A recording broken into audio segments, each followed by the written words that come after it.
Oh, now you can see, right? So he has put it, okay. This paper reviews the articles published in the Canadian Journal of Pure and Applied Science for the latest 15 years.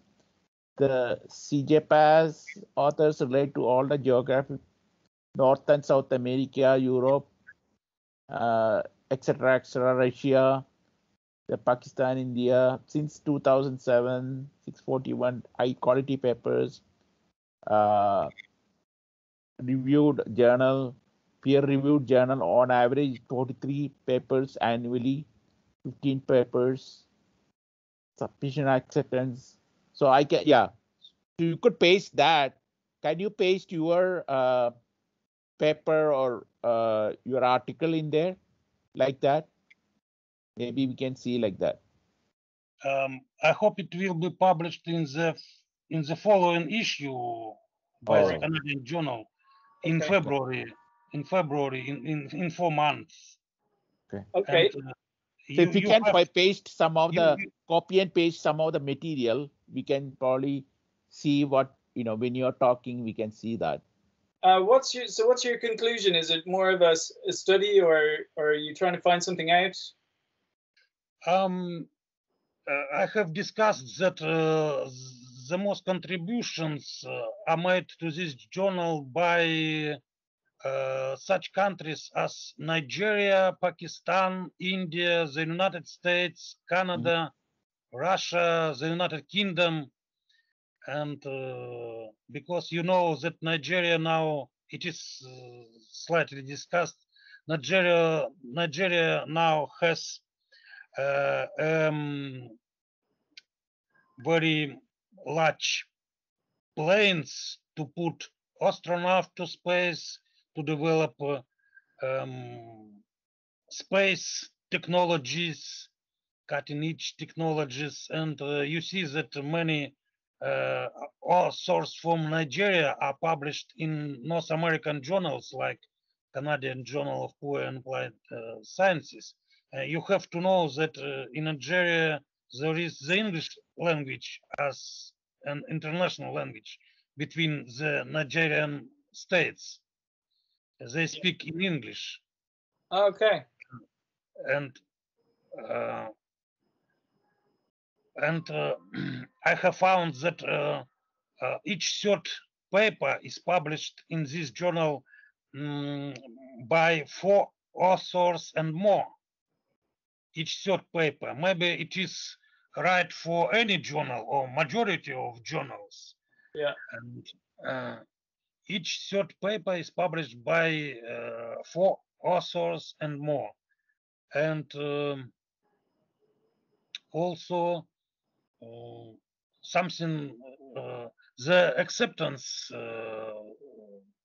duration between the submission of a paper and the acceptance day is more than 2 months. I have found it is by about 67 days on average. Pretty good. If you submit your paper to this journal, on average, you can have answer about acceptance in 2 months. It is okay because the journal is published 4 monthly. Yeah. Only 3 issues every year, in February, June, and October, and 2 months consideration. It's okay for this journal. Maybe some journals consider articles for 2 years or more. I don't know. For example, in one paper, probably in Singapore, my paper was under consideration for more than 2 years. I have forgotten already that I have submitted this paper to this journal. It is crazy. Yeah.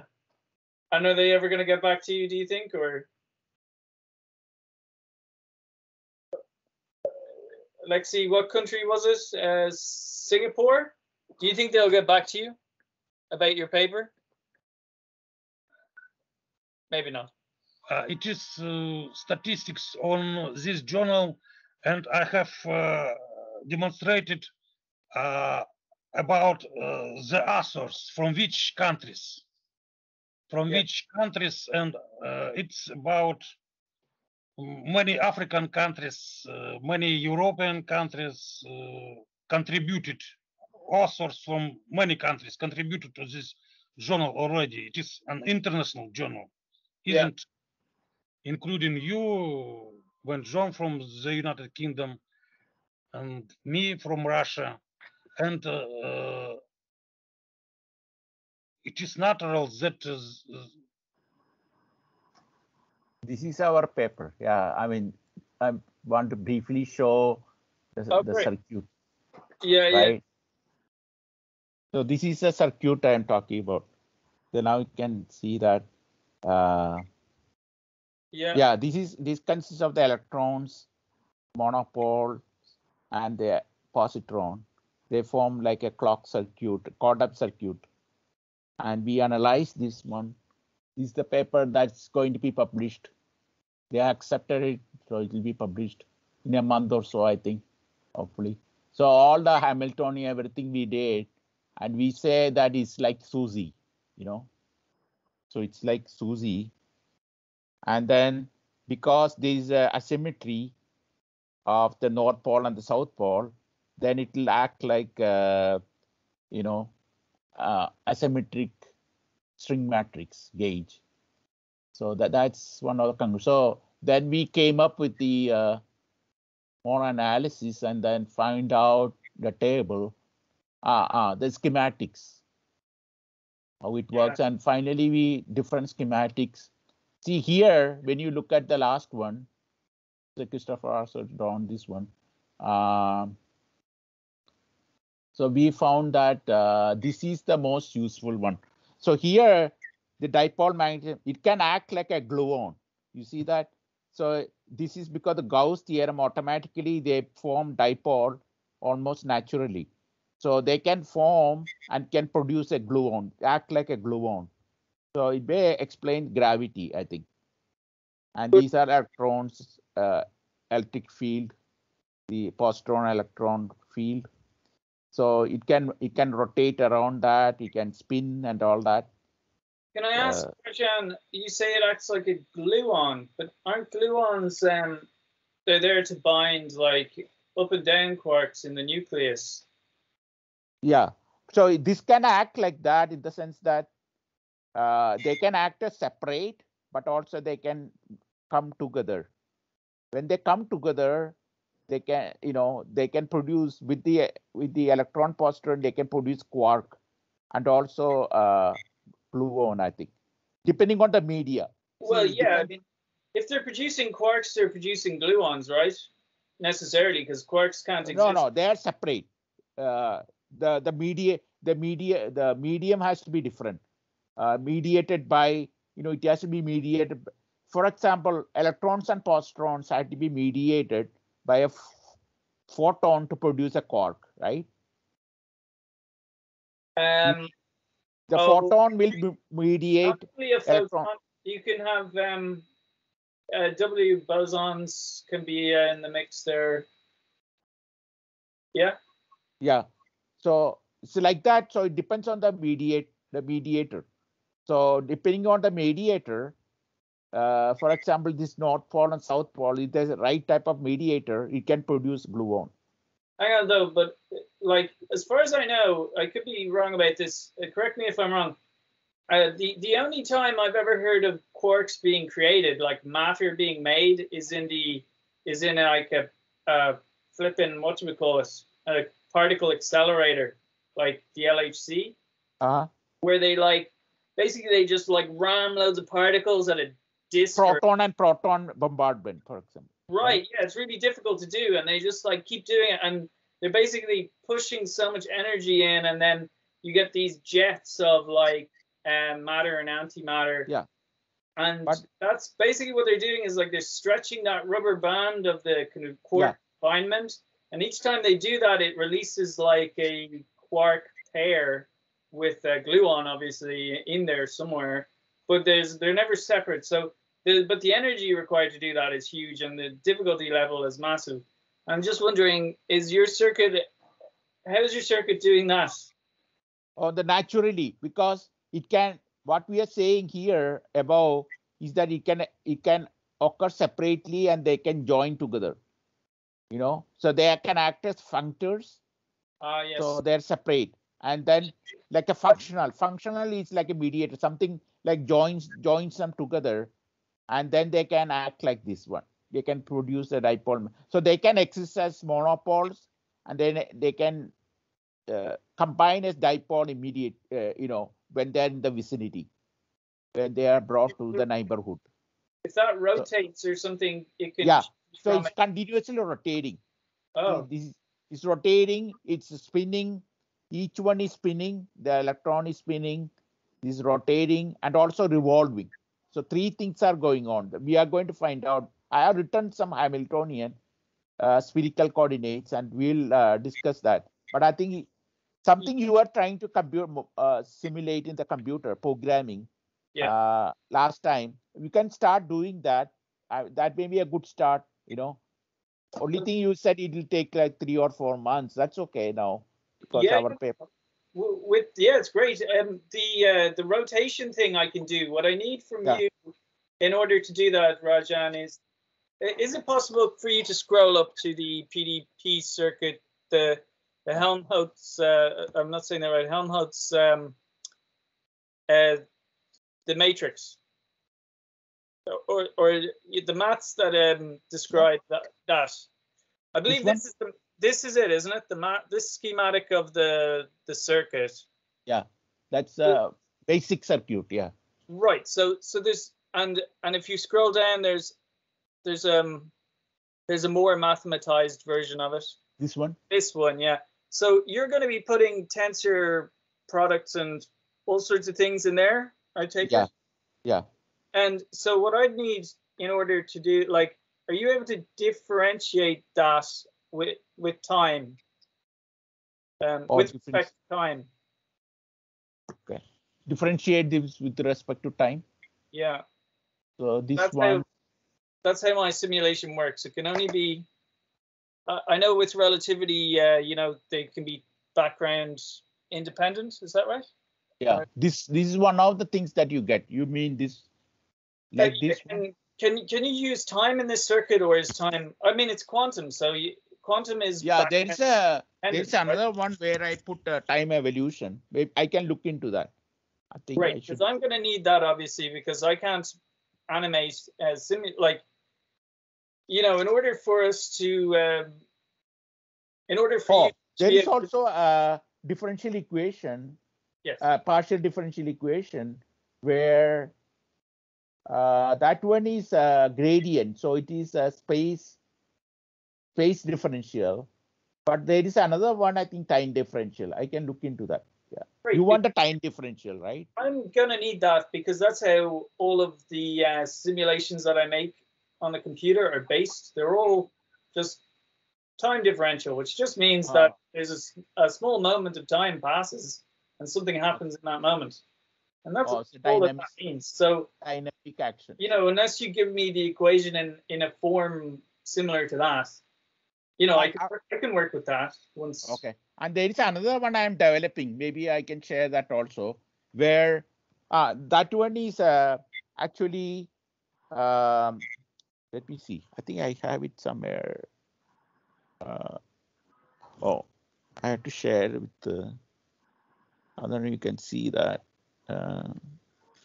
You can see the that's actually one part of my animation there of like a spinning. I was telling you about this once on the spin 1/2 particles. So it's a Clifford rotation. So when you rotate that object twice, it you know, it comes back to its original position. And usually, you know, I think was it not Dirac, but I've forgotten his name. The bloody Klein equation, and then you had the relativistic version. Yeah, Dirac, and then you had the Dirac equation and the spinors. You know, and you have like space-time twisting, and it's all very complicated. Spinners they're called. So I just think that this is like a much simpler method. The only thing that this wouldn't be able to explain is it Majorana particles that can spin in both directions at the same time. Like they have no right or left spin. So this is my feeling. Like I'm just trying to make things simpler because that's how I roll, kind of. But so I suppose it's kind of similar in the sense of removing expanding space-time. Here I'm sort of removing twisted space-time. It could still be a part of the theory, but it's more how do you say? This is like just a simpler model to work with inside a computer, so we don't need all of these fiber bundles twisting around and getting really messy. Just keep it simple. So obviously this particle looks like it has a three-dimensional extent, but that is purely for simulation purposes. It's otherwise we will be working with nothing. We have these dimensionless particles that have no extent, but I mean, if you can't see that, so that's kind of the basic concept. Okay, Rajan, okay. Go ahead there. Sorry. Okay. Yeah. So essentially that's what. So I have an equation I can actually send to you. I have worked out some equation. Okay, this is the estimated size of the particle. But what I have written is a Hamiltonian of the spherical coordinates, and it has a theta rotations, like we said, theta, phi, and gamma rotations, rotation and revolution and all that. And I put all this together, and then I'm trying to solve that 2-dimensional versus 3-dimensional versus 4-dimension, trying to put them together. And so it will automatically have time aspect because it has angular momentum, omega, which is dou theta, differential of theta with respect to time, right? Yeah. That's what omega is. So it will automatically have time aspect. Okay. I think that may be useful to you because it's the rotation in time, which is angular momentum, right? And that angular momentum you can change to energy because h bar omega is your energy. So I think we should be able to work with that probably. Yeah, that'd be no problem. I was just making. And then you can connect with your Clifford rotation. You can try to match them, make it compatible. And I think that's what I'm tried. I worked out some things. I can send to you, and then we can work out more to make it more computer, algorithm for your computer. Oh yeah, no, I mean, as if you provide it to me in a specific way, I can do it very quickly. Yeah, I will send what I have. Then you can tell me what else you need to start the programming. Great, yeah, because I need quite a bit. Just yeah, I will I'll draw up a list, but it's basically maybe a range. That's not that important. Yeah, I will send out my workout, and so when you go through that, what I should modify, what I should do further, to make it more computer programmable. Okay, right. So I can start working on it as well from. In a week or two, I'll probably next week. I think I have some corrections to do the other papers. I already sent some old thing. You can send some papers, but I think next week I should be able to send. By next weekend, I should be able to send you before next weekend, I think. Right, Rajan. By the sense of it, you've got three. How many things spinning? How many objects in total? There's about 4 objects, and then there's each particle or monopole, they will spin, right? Yeah. So and the whole circuit will rotate. 3, 4. Right? Yeah. 3. 3. Because the monopole is 1. It has 2 particles, but they're 1. Okay. Yeah, the monopole. Yeah, there are 4 of them, right? The north pole, the north one, south one, the electron, the positron. Yeah. So there are 4 of them that can spin. Oh, So it's 4, yeah, it's 4, Yeah, and then 4. the whole thing spins. Spins, rotates or whatever. Yes. And there's a revolution also occurs because these like form one cell and another cell, right? So Yep. they can revolve around each other like that. So So are they completely free to move wherever they want? Yeah, of course. I would think so. Yeah. I think it'd be like a superfluid, like Dr. Zong was saying or Aleksey was saying. It will be very similar to superfluid situation, I think. Okay. Yeah, because I've been thinking about this completely differently. So that's going to be pretty complicated too. Yeah, I'm trying to use this Hamiltonian, may make it easier, and we will start with a simpler thing, you know. Good. Yeah. And then we will add more complexity to it. But we'll start with a simple rotation, spin or rotation, and then we'll add more complexity, you know. So we build up the, you know, the model. Well, like think about it this way, Rajan. You know this idea of like finite group rotations. I'll have to think about it. Okay. Put it in a way that'll make sense to you. But like, if you have 2 electrons, yeah, and you rotate one 360 degrees, which is 720, then that's okay. But like apparently they say that if you were to switch them like this, it's equivalent to rotating one or both like that. Yeah. And that's because one is sitting in an electron shell, higher energy. So when they change places in the electron shell, it's equivalent to a rotation. And that's actually, the simple harmonic motion, I think that Dr. Zong also is working on. The simple harmonic motion, you know, you can convert this back and forth movement is same as the rotation. You know, the pendulum that swings like that is same as a rotation like this. It's an analog, it's an equivalence. Sorry, the reason why I bring it up is because in my simulation model, that doesn't happen. Like if you were to, like, that's in my understanding, that's a purely, I hate to say it, it's not a fudge, but it's an interpretation of events or something, you know, and it's only applicable to the energy states in an electron. That's as far as I see it anyway. I could be wrong about that, but I find it interesting. That idea of something moving back and forth being equivalent to a rotation, though, that's not impossible to simulate, you know? Like I could totally do that. I can have the particle moving forward and also rotating, you know? You can kind of think of the mechanical thing where you have a wheel, right? And you have an axle that goes back and forth, and it converts to a rotational motion. Sure, yeah, that's no problem.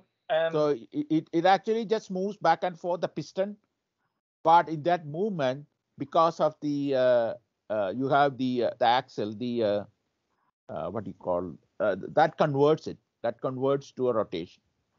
So it's very similar. Yeah, of course. That's not a problem really. So I think we should start. I could probably start doing some simulations then. And then I can supply you this one, and we can, you know, work on that, and then incorporate this one. So, you know, make it a little more realistic, but it becomes more complicated. But we'll step by step, we'll add the complexity. You know, if I can just say, like, let's say imagine you have 4 planets, like roughly equal size, and they're all spinning. Yeah. And are they also, what are their orbits? Are they going around like this? Yeah. Just every way. Yeah, everywhere. Yeah. So we have to isolate each one based on XYZ axis.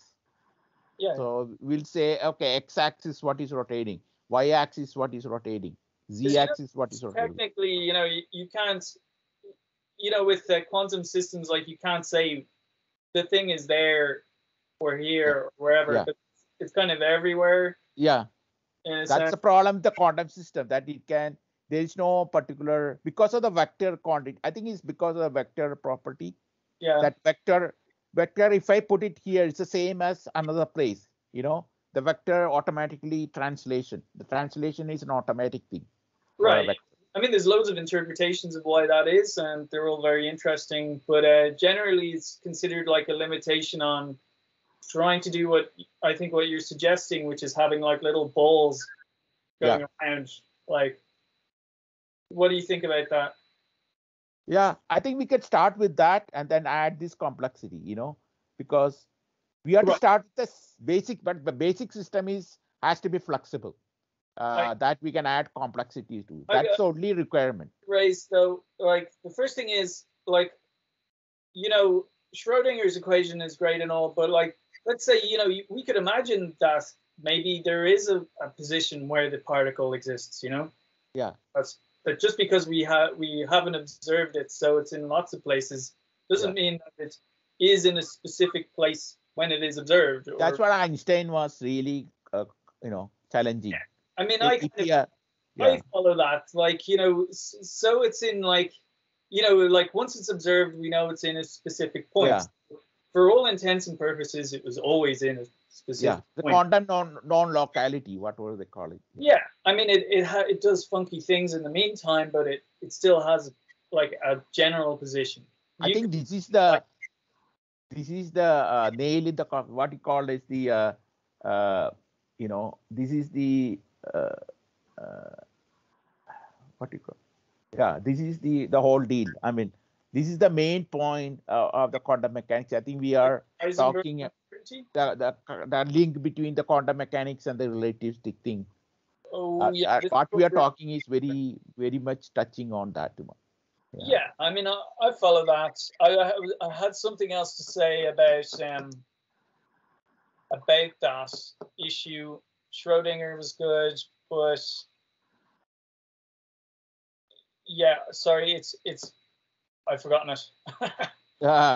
Aleksey also has something posted. Does he? About a ResearchGate something. He has posted something. New messages. Ah, great. So did you just uploaded that? I take it, Aleksey. So you can you're sharing screen. So whenever you want to share that, you can. But was there something else I was going to ask? Functor, function, and functional. Yeah. Oh yeah, that's an interesting thing. I think that's something we are going to look into, because I find that to be quite useful in the sense that can you the functor, can you define functor for us? It's a category. It's a function that has categories. Yeah. Functor is a category. So this separateness. So one functor is here, another functor is here, right? Yeah.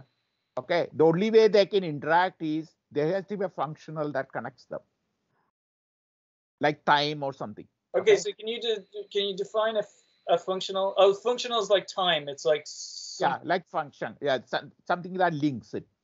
A link. Okay. Yeah. And then inside each functor there is function. Something is happening, like our circuit is clock or something is going on. So that's a function. So you have function, and it is inside a functor, right? Gotcha. And there are functors like that, separate entities or separate cells, and these functors will act separately. This will act separately. This will act separately unless they're connected by a functional. Which is and this is your finite element. Yeah. So the node or the cells and the lines connecting them. Yeah. But you don't say nodes and edges or. Yeah. Yeah. So it's interesting. I mean, it's totally bizarre. Yeah. But I think for me, loop quantum gravity though in the cell-like nature of it and the clocks and the event thing, there's an awful lot there that's very loop quantum gravity, yeah? Oh yeah. I think quantum gravity, it connects with all that, I think, eventually. So I think everything should come together, my feeling. But I think the most useful, the functor thing is going to be quite useful. I mean, those kinds of things are going to help us to figure out. Okay. Sure. Yeah. So Aleksey is still there, huh? Is he still Yes. there? Yeah, I'm here, and if you look at your chat, you Yeah. can see the link to my Oh paper. yeah, I uploaded the link. Statistics on the papers published the Canadian Journal of. Yes, and you can read it. You can see Okay. the statistics I mentioned. Okay. 43, the statistics. Probably you can show this paper on your screen in order that we can see, because I can't show on my screen and to share with you. Yeah, I yeah, don't find yeah. I any can. Yeah, I am able to pull up that. Yeah, it says average duration. It says about the database, chemical abstracts, impact factor. Then you have volume. Okay, astronomy. Yeah, actually, we also we may want to publish some things as things go on, but myself and Chris also. Do you want me to share, Rajan, or can you share the screen? I can try to share. Yeah, if it will somebody go up. can share this paper on the screen. Yeah. Yes. Yeah, already. Yeah. What about that? Can you guys see it? Yes, I see. Cool. This is, yes, it contains 7 tables with the statistical data. Right. The first table, you see, it's concerned with the volumes, issues, and how many papers were published in each issue, and therefore in each volume. In the first column, you see the volume, the year, and the total number of published paper in the volume.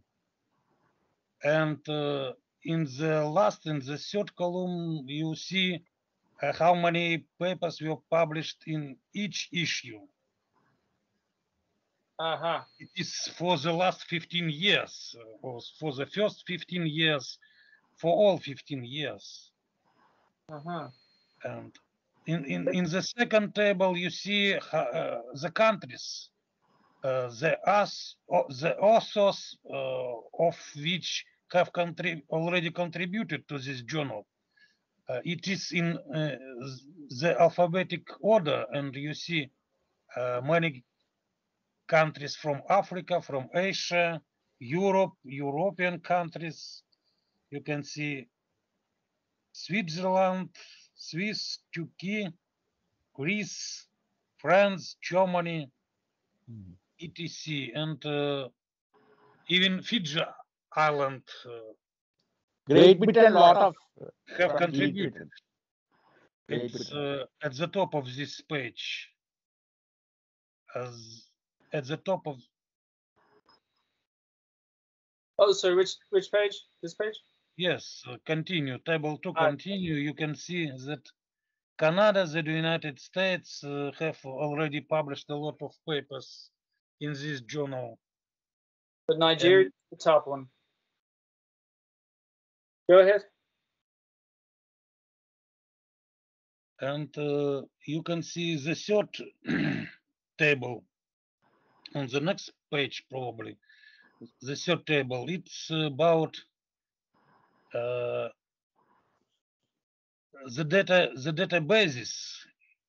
You have to know that the Canadian Journal of Poor and Applied Sciences is indexed in the oldest well-known and reputable database, such as the Chemical Abstract Service.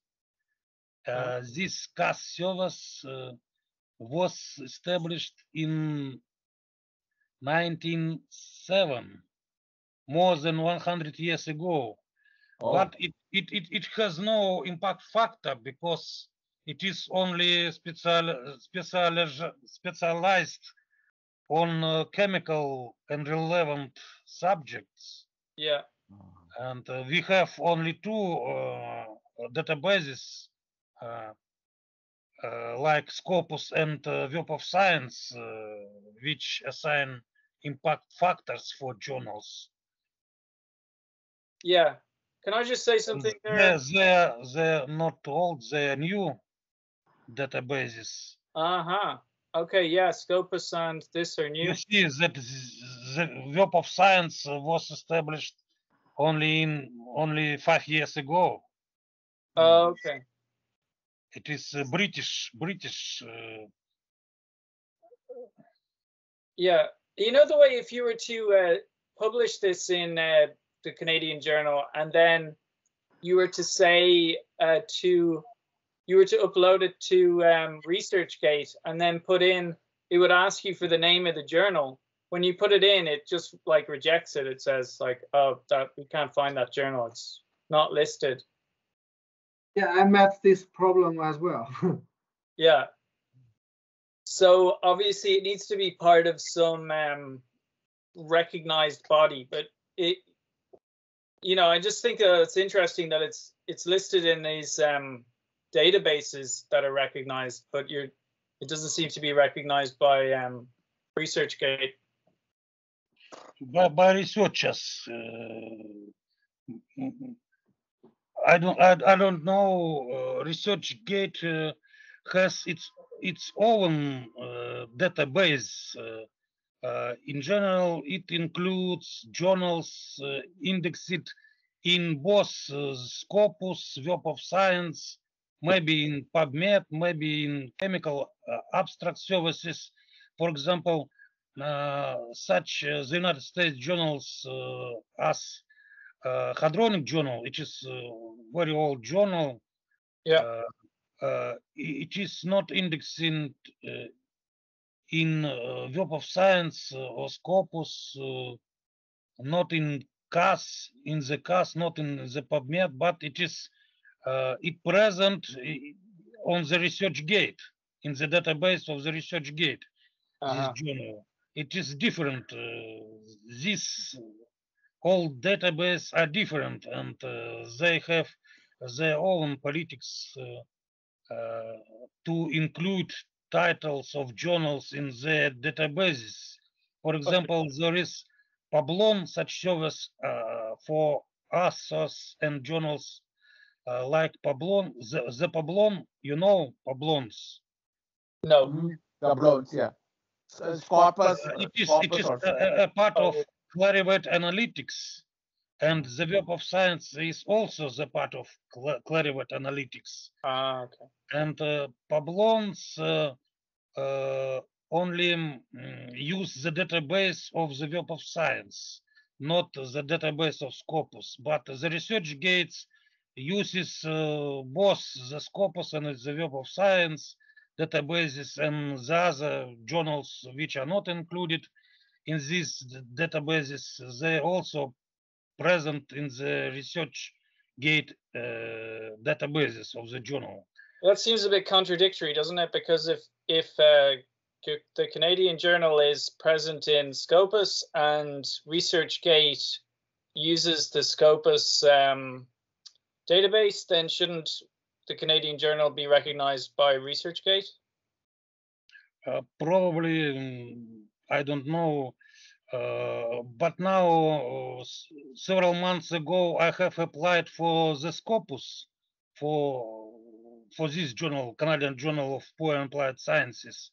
Right. It was said to me an answer letter, try anew, because there should be on the website of the journal some additional information. It should present. It is now absent, and they can't consider.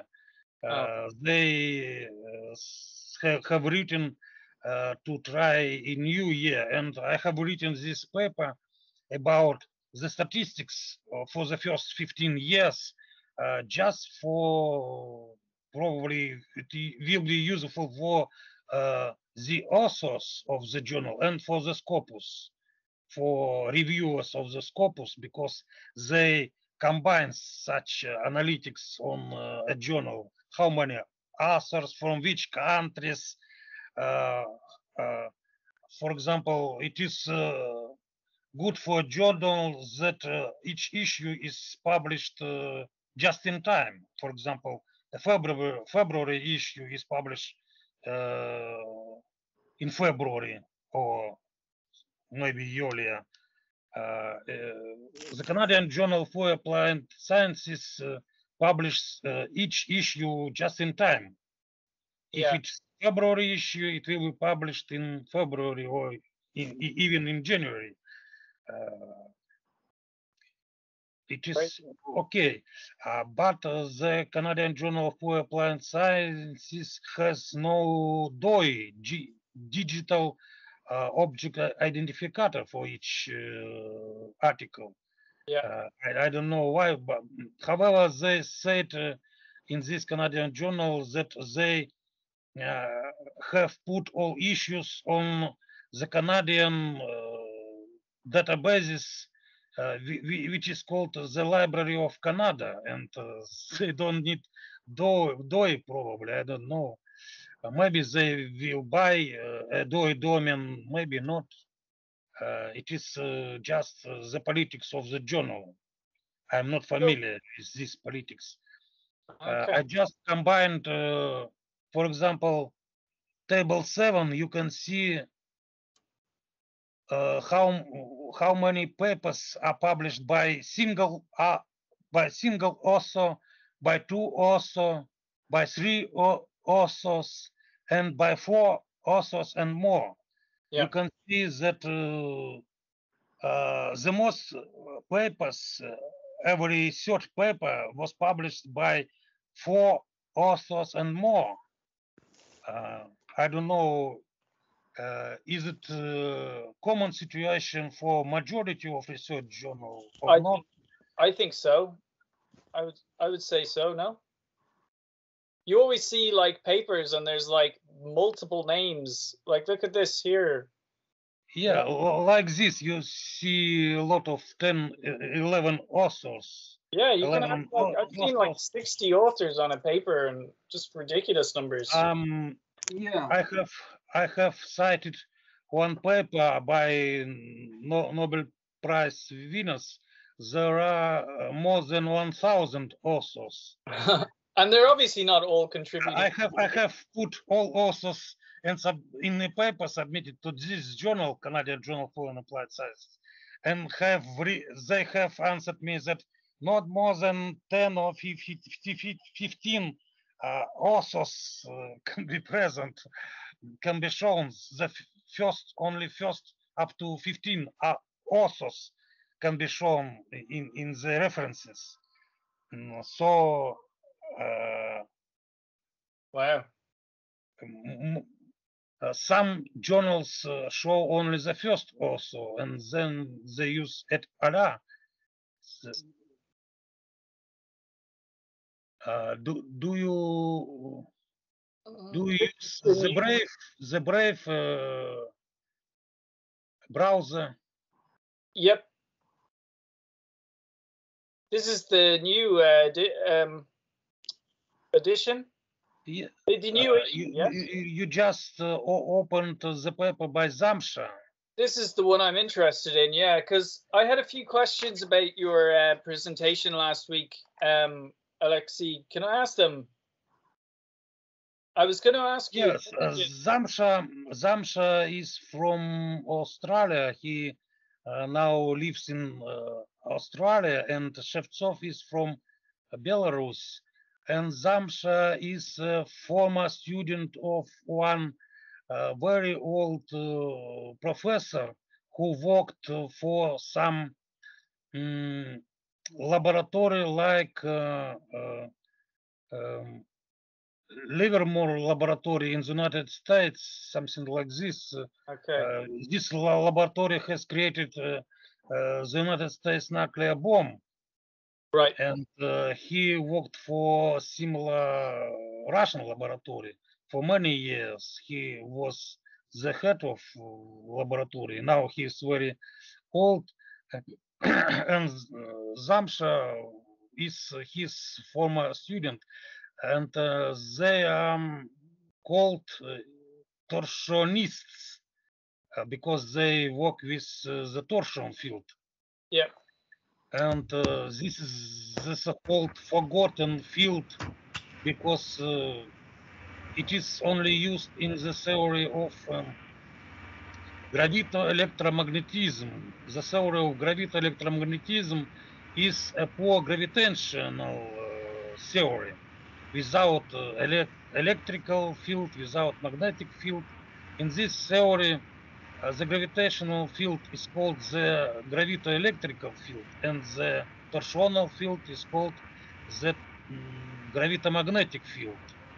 To have an analogy with the electrical and magnetic fields, because in the theory of the electromagnetism there is only these two fields, and I treat all fields together: the electrical field, the magnetic field, the gravitational field, and the torsional field. The torsional field is also known as co-gravitational field. And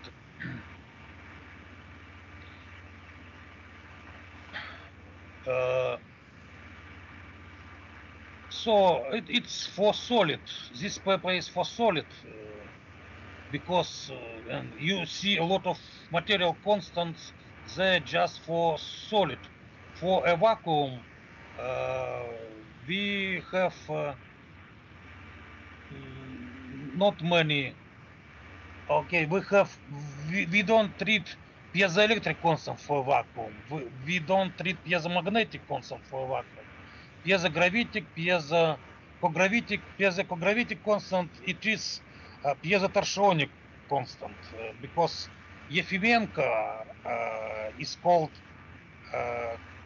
cogravitic instead of torsionic, and torsionists say this cogravitic as torsionic. They say torsionic, and these last four constants, it is very important. Here it is shown in the physical dimension in kilograms, second, and meters, and you see it is basic dimensions. It is for a solid. Right. So, but these four last constants are for a vacuum as well, and I use subscript 0 for vacuum constants, and without any subscript for a solid. Okay, but in total there, sorry, can I just say in total there you've got about what, like 16 U waves or something? Is that correct?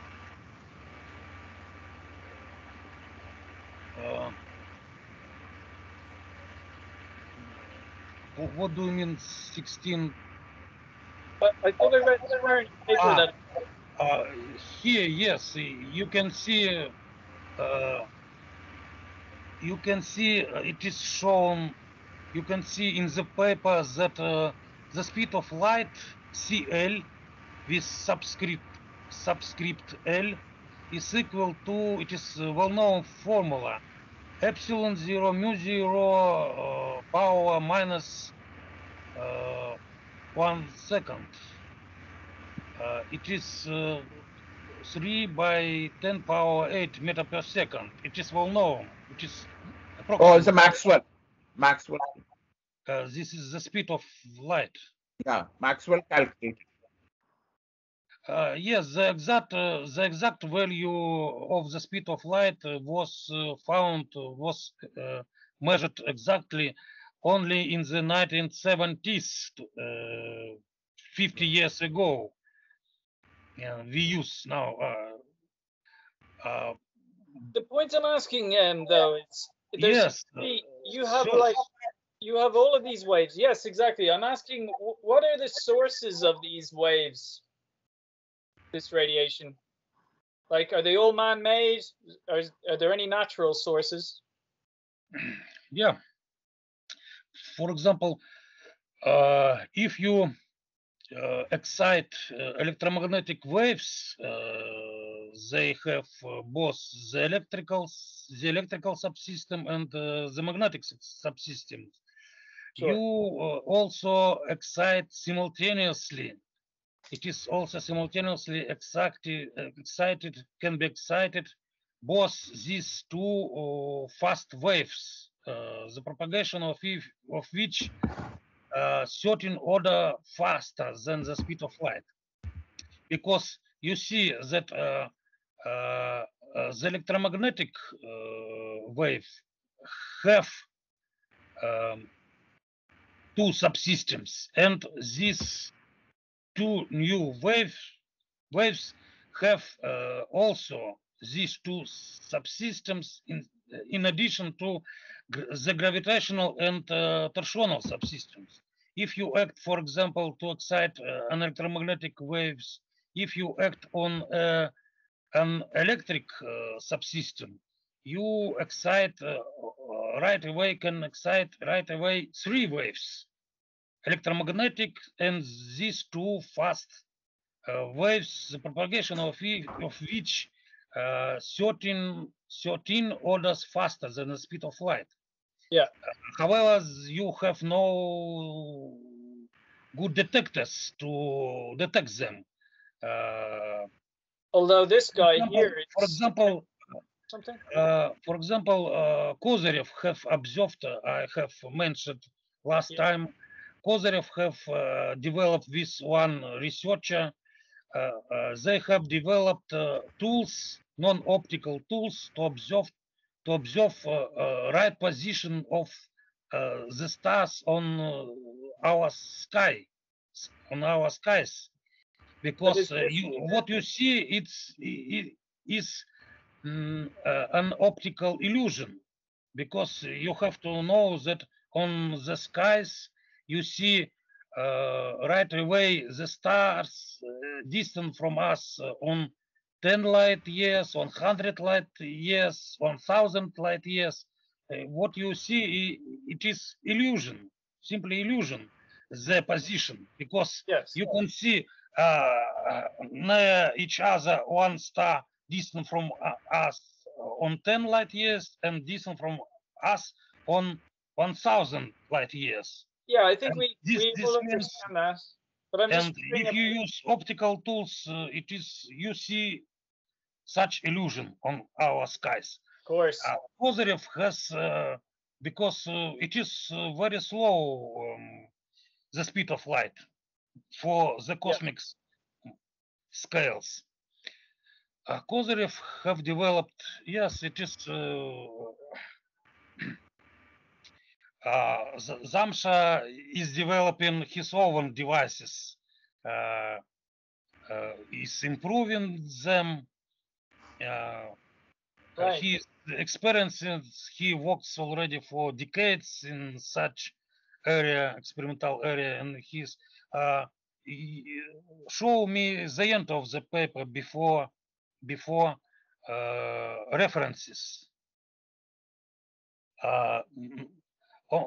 You can open the second paper by Zamsha and you can see the warning, because this is dangerous. Open please the second paper by Zamsha. Oh yes, the magnetic scalar field generator. If we go down just before references. Warning. Okay, yes. Please take precaution when use a big power scalar gun, because its operation can harm your health. I'm not surprised, because like scalar general dangerous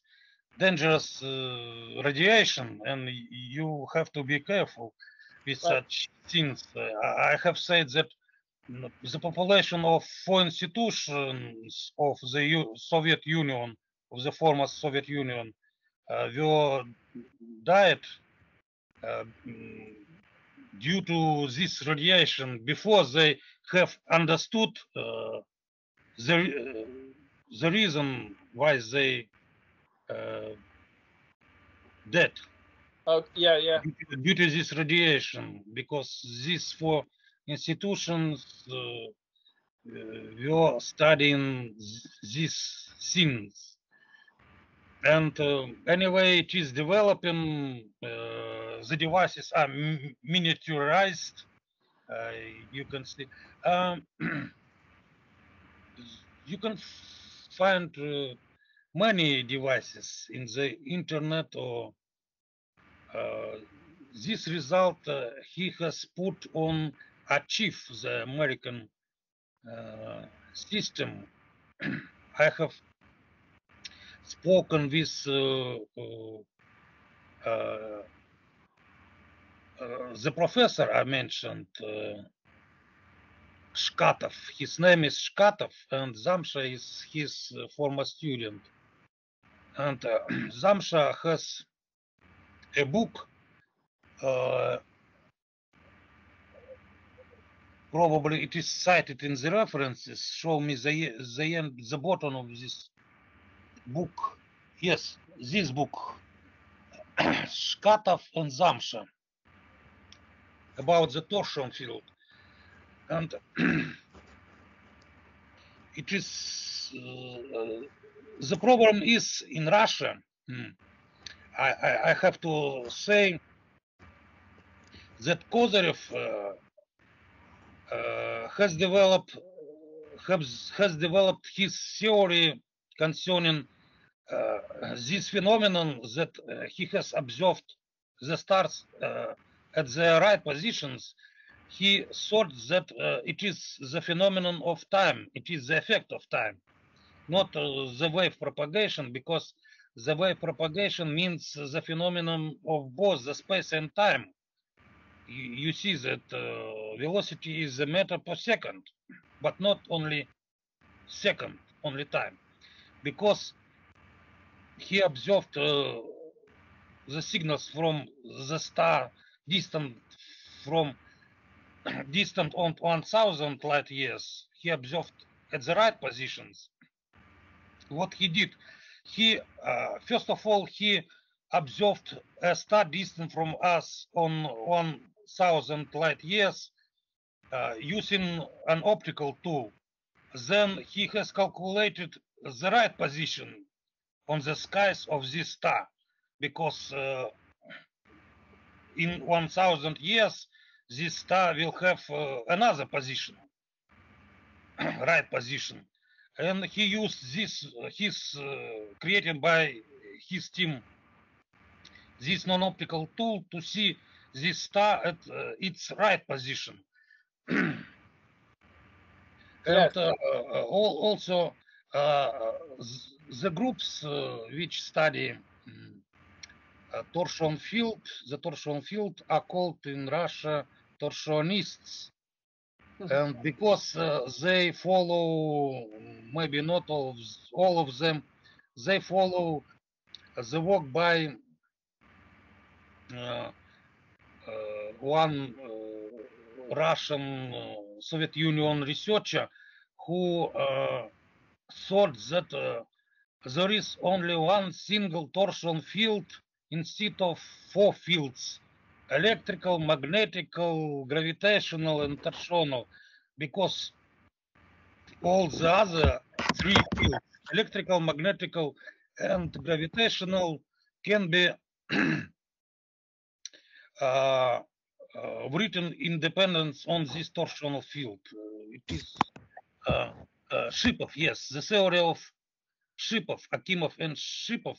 Their work is not well accepted by the research community, and because I explain why. Because you see that in the electromagnetic waves we have the electrical subsystem coupled with the magnetic subsystem, and nobody says that there is only one electrical subsystems, because the electrical subsystem is coupled with magnetic subsystem, and the magnetic subsystem can be expressed in the dependence on the electrical subsystems. What Shipov did, he has found that these 4 subsystems are coupled: electrical, magnetical, gravitational, and torsional. And because they are coupled, and this means that all these 3 subsystems, electrical, magnetic, and gravitational, can be expressed in the dependence on the torsional subsystems, and therefore there is only torsional subsystems. It is questionable, and I don't agree with it, because you see that the electrical and magnetic subsystem in the electromagnetic waves are also coupled, but nobody says that there is only the electric subsystems, because the magnetic subsystems can be described in the dependence on the electrical subsystems. So they are coupled. Indeed, in the electromagnetic waves, there are two coupled subsystems such as the electrical and magnetic ones. In the gravitational waves, I have to say here that I prefer to call the gravitational waves the gravitotorsional waves, because there are also two subsystems, the gravitational and torsionals, to propagate for the gravitotorsional waves. They are called the gravitational waves. It is they forgot to say torsional field, torsional subsystem. So, and I don't know why they forgot. The torsional field was introduced by Cardano, who worked with Einstein more than 100 years ago. And it is a forgotten field, torsional field. So it is not a space-time warpage, is it? It's completely different, or is it exactly the same? Between space-time warpage and torsion fields, are they equivalent? Are they similar? Space-time is coupled with the propagation, with the speed, because speed is meter per second, isn't it? It is space-time. Yeah. But in order to demonstrate that some subsystem can propagate, for example, the electromagnetic waves can propagate with the speed of light, you treat both the electrical and magnetic subsystems in some way, and you have some equations leading to the propagation velocity. Is it understandable? It is the propagation of the wave velocity, did you say? Yes, wave velocity, yes, the propagation wave velocity. You mentioned that before, I think. If you treat all four subsystems, you can construct some model, some equations which lead to some propagation wave speeds corresponding to the wave motion in which all four subsystems are participated, like gravitational, torsional, electrical, and magnetic. It is how do you treat your problem? Do you treat only two subsystems, electrical and magnetic, for the electromagnetic waves propagation, or all four subsystems for if you treat all four subsystems, actually you will have four waves, such as the electromagnetic waves, the gravitotorsional waves, plus these two new fast waves, the propagation of which, the speed of propagation of which is 13 orders faster than the speed of light.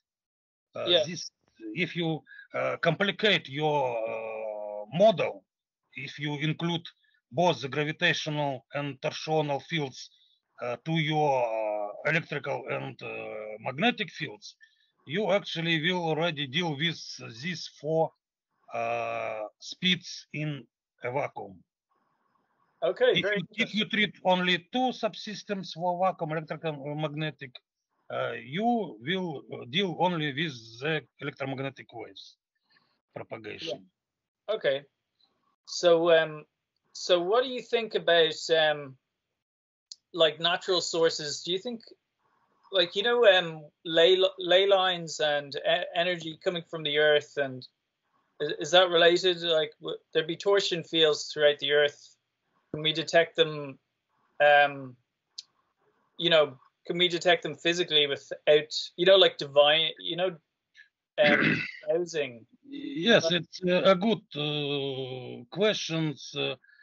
Indeed, this team, Zamsha, Shkatov, they have some researchers situated in New York of the United States. Yeah. One in Australia, one in New York, one here near Krasnoyarsk in Tomsk, and they have constructed some detectors and generators of these waves. First of all, these waves were generators and detectors of these fast waves were created using money by KGB. You know KGB, the Soviet Union KGB? KGB has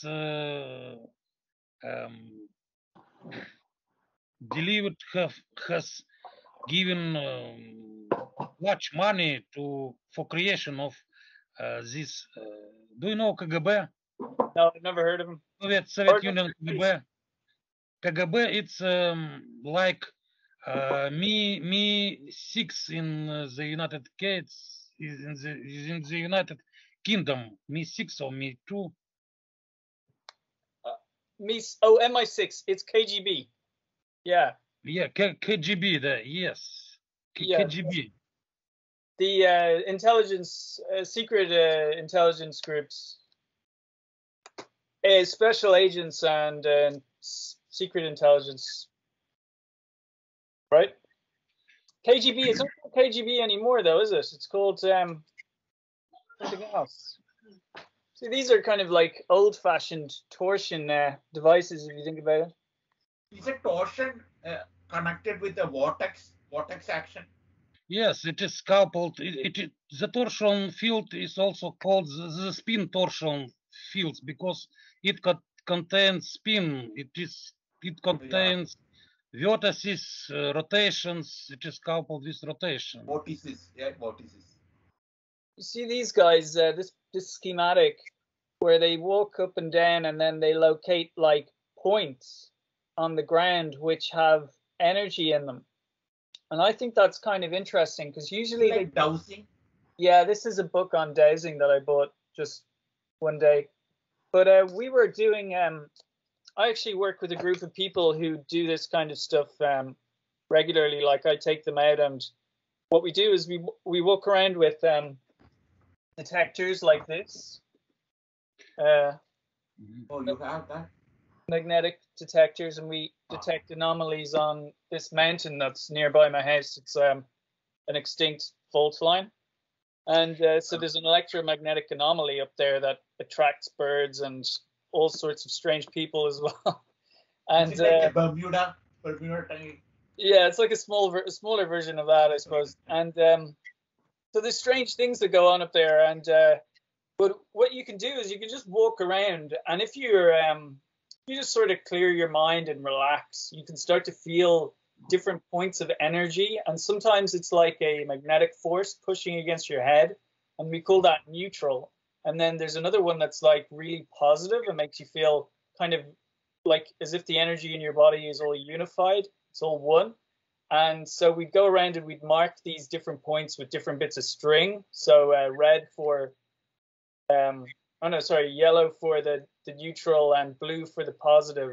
And then one day I was out with a couple, an Irish guy and his wife, and they found a negative energy source, which was in a valley. It was like, I wouldn't say a valley, but like a depression, and the ground went down. And then in the center of the depression, you could stand, and you could, if you just stood there, you could feel like this really like chaotic energy. It was like blah, blah, blah, blah, blah, like this all the time, and it made you feel really ill. And so it's enervating. Enervating, yeah, that's a good word. Yeah, saps your energy, right? Sap. Very a disparate kind of energy, diffuse, and made you scattered your thoughts and all of the rest of it. So disoriented. You become disoriented. So like I think it is also said that maybe you know such words, the third eye. Yes. The third eye.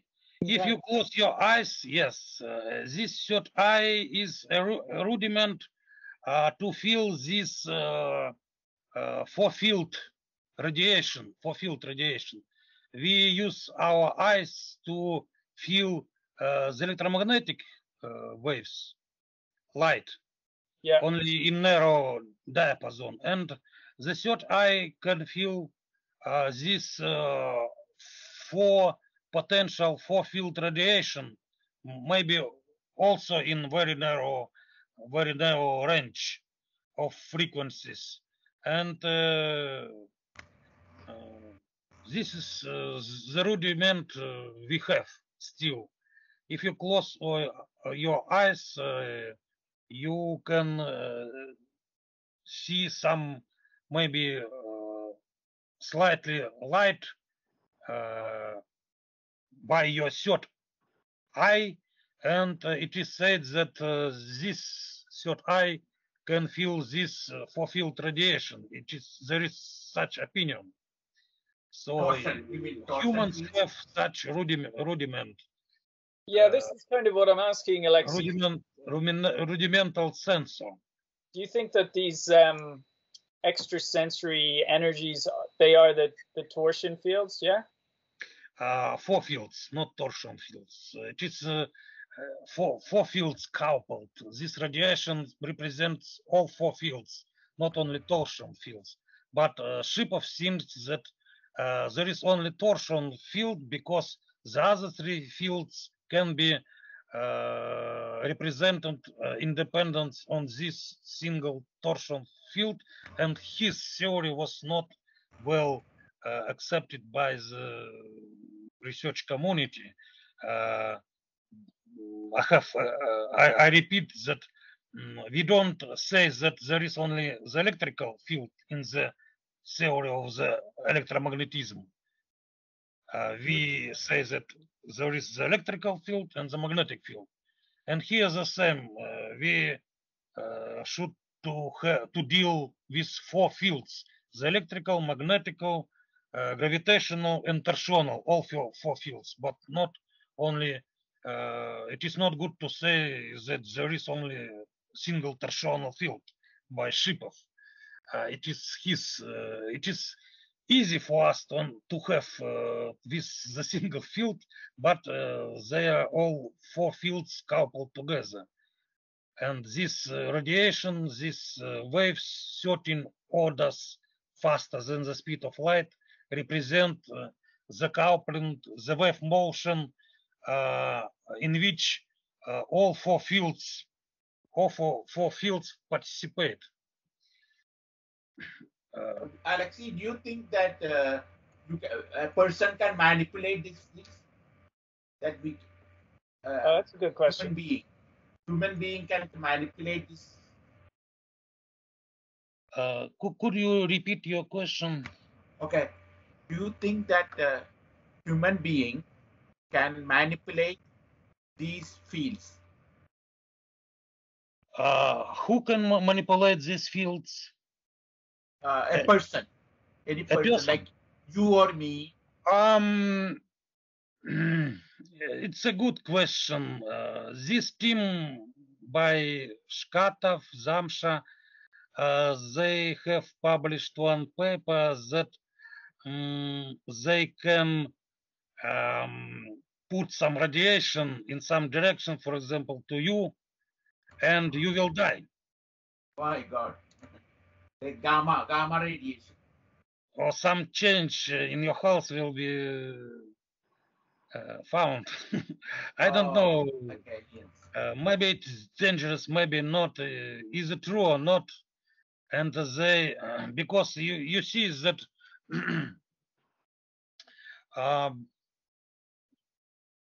this speed is 10 power 21. This speed is enough for a single to cross whole our universe for millisecond. This means that if such radiation is created, it is traveling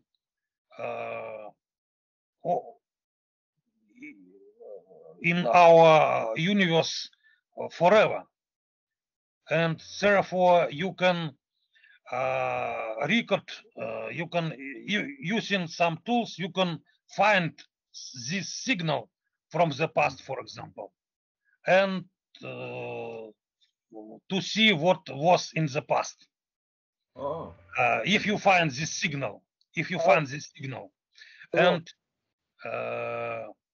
if you can construct some tools to select some signals, you can see what was in the past, because such signals are present, are radiated by any body, and it is recorded. These signals are created and they exist forever in our universe.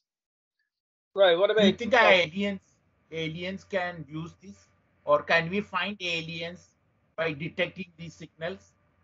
Aliens. Yeah.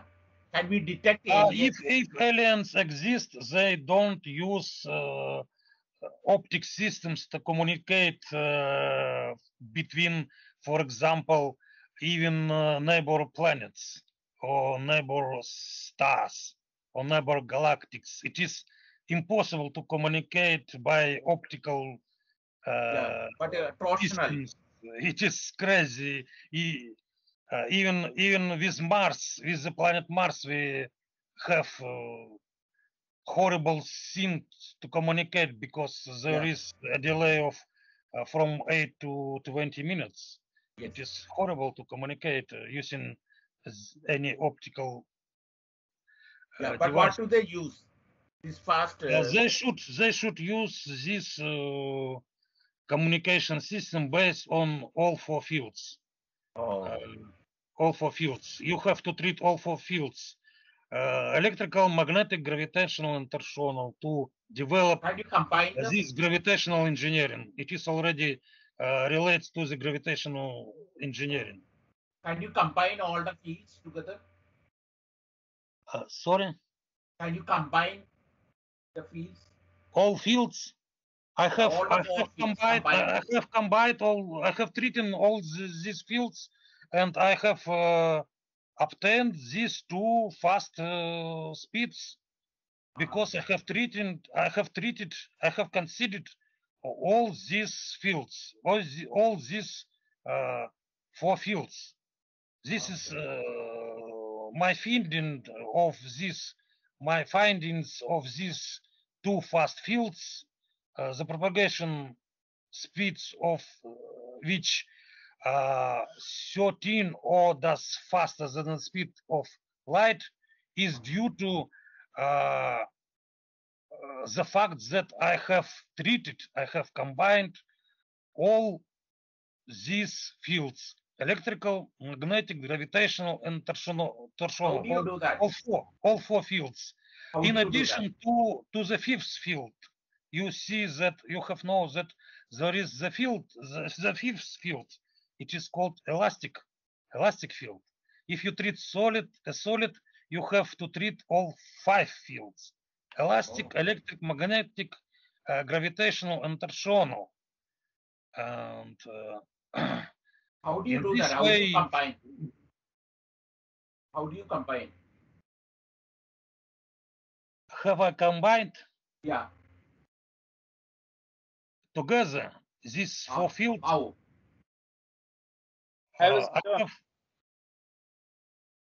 What device, what technique did you use for that?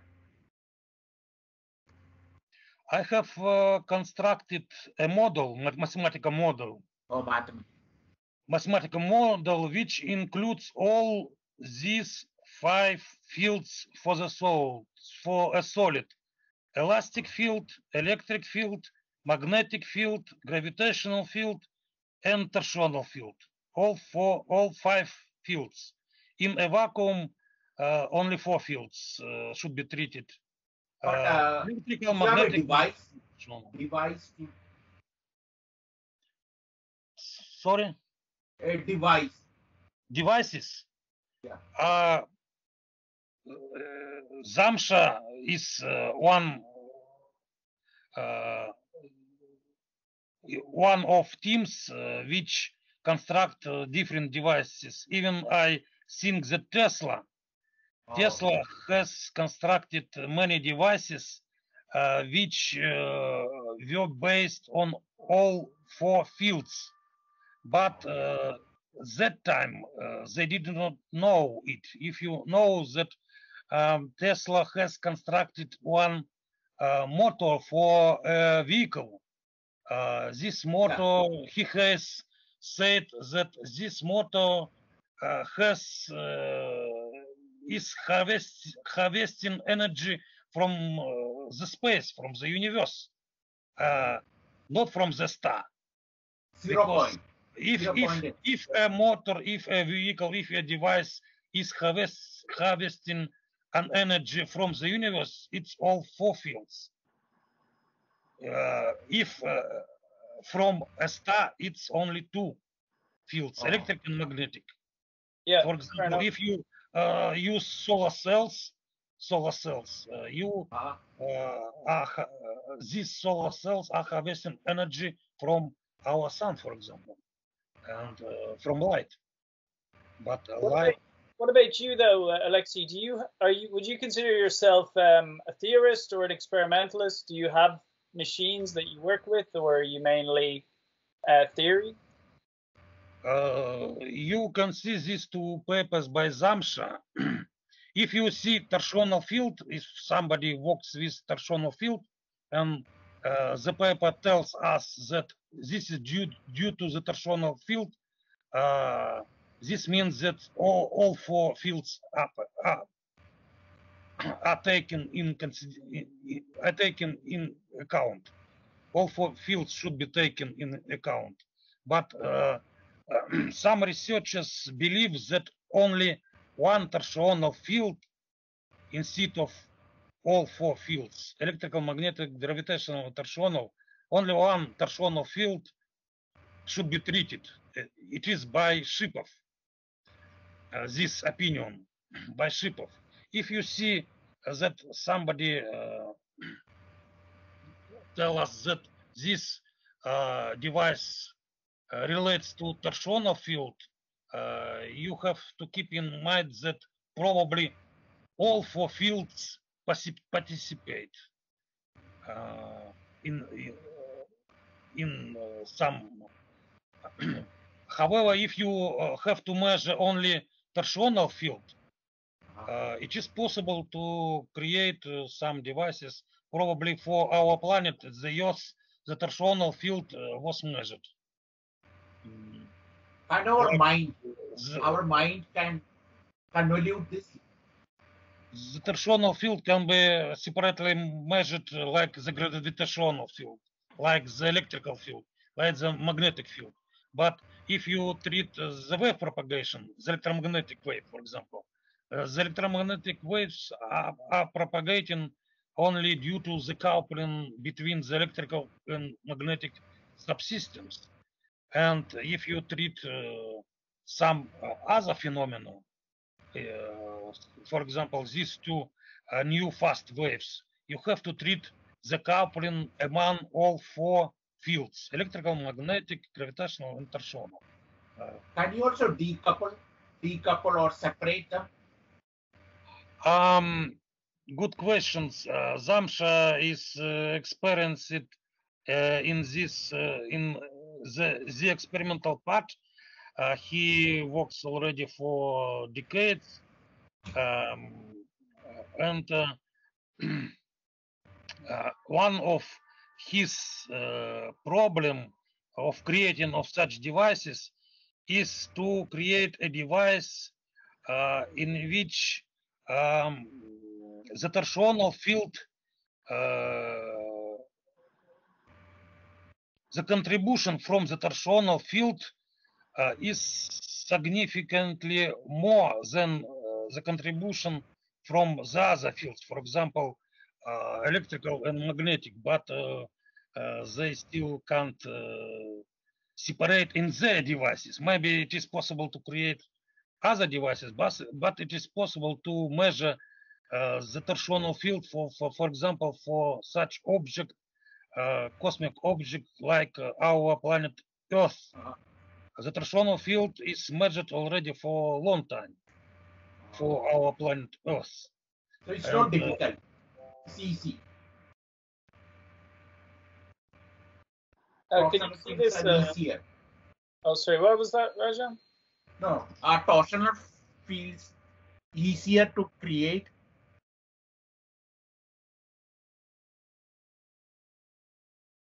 It is not good thing to use anti-gravitational.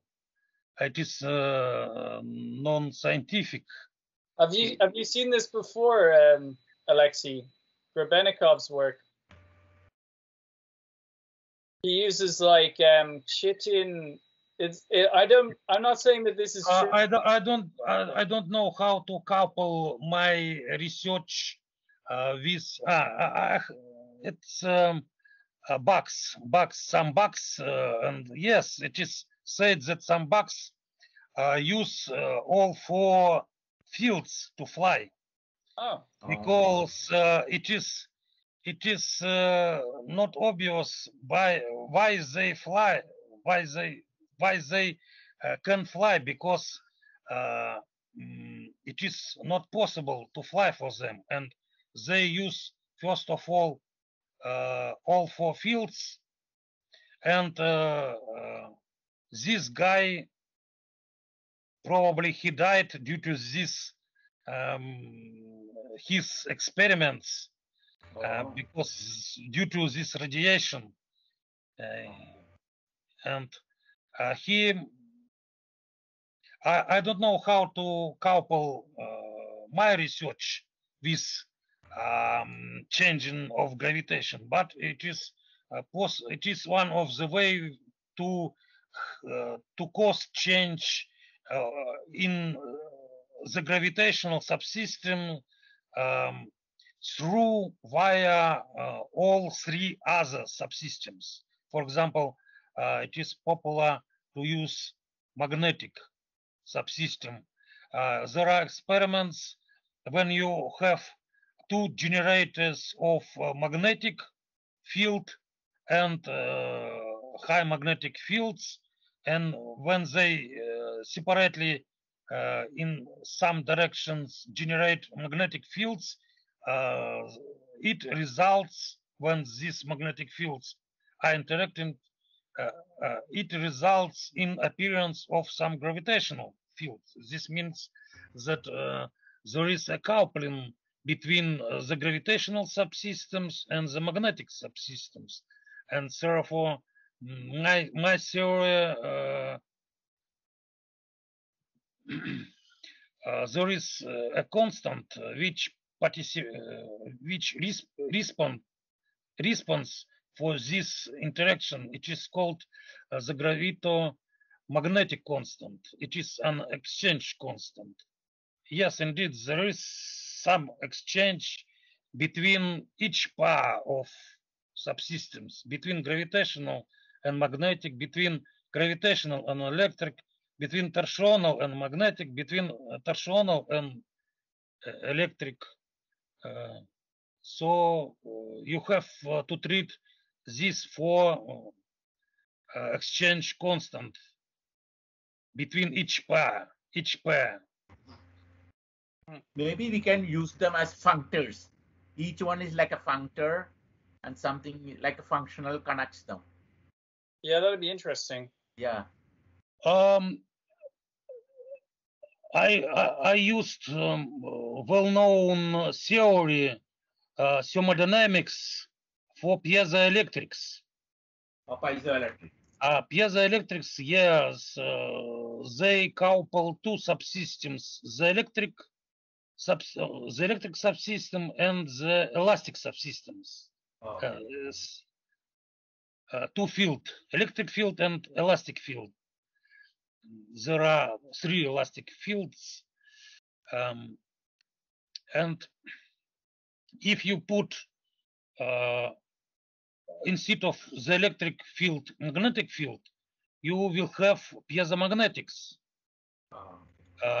If you add a magnetic field in your treatment to the electric and elastic field, you will deal with piezoelectromagnetics.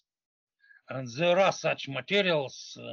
It is interesting that piezoelectromagnetics possess the magnetoelectric effect, which characterized by the electromagnetic constant. It is also an exchange constant, and this constant gives the speed which is several orders higher than the speed of light. This means that exchange between two subsystems, such as the electrical and magnetic subsystems, is several orders faster than the speed of light. This fact violates the theory of relativity by Einstein, and but it exists, these piezoelectric materials and the electromagnetic constant. This theory exists already for the last half century, and they exist in parallel worlds, this theory of piezomagnetics and the theory of relativity in parallel worlds. And the superfluid, it's like superfluid, superluminal thing. Superluminar. Yeah. Yes, I'm familiar with this word, superluminar. We are working on that. Emmanuel we are going to work more on that next year. My opinion is that superluminar, it's for some phenomena that can propagate slightly faster than the speed of light, only slightly faster. But you can see that these two new fast waves can propagate in a vacuum and in a solid with the speeds 13 orders faster than the speed of light. And there are some theory that treat Gravito Photons. They include to photons already gravitational component, maybe torsional component. All four components they called Gravito Photons. There is such also direction. If you see, if you find in some article Gravito Photon, you have to know then that they treat all four or only three subsystems, only gravitational and electrical and magnetic together, or gravitational, torsional, electrical and magnetic, all four.